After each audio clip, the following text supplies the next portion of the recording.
absolutely screwed up by trading away Brandon Ingram to the Toronto Raptors. Let's look at who BI is. He is one of my favorite second options in the NBA because he's a solid scorer. He's a very ethical scorer who can get you 20 points a night without having to rely on free throws. On top of that, he's a solid playmaker, 5 assists per game, and when you watch him play, he knows how to utilize his scoring gravity to find open teammates and set up his teammates for success. And finally, his three-point shooting. This season, he 2x his attempts while becoming more accurate. What more do you want from a player who's supposed to be your running mate for your first option, Zion Williamson, but the guy can't stay healthy because he can't stop eating the cupcakes?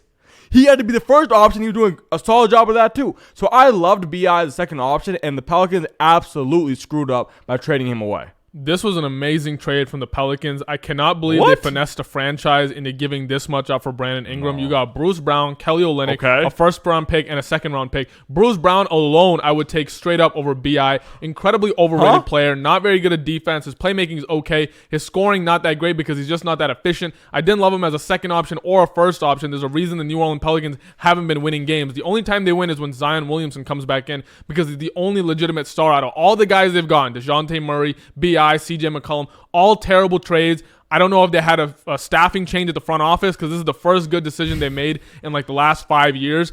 Amazing trade for them. I have no idea what the Raptors are thinking. I think they might actually think Scottie Barnes is good and that BI is good. And if they think that, the Toronto Raptors are in for about a decade of hurt because this is atrocious. Neither of those players are even starter level players in the NBA. Scottie Barnes and BI. I'm completely off on this trade.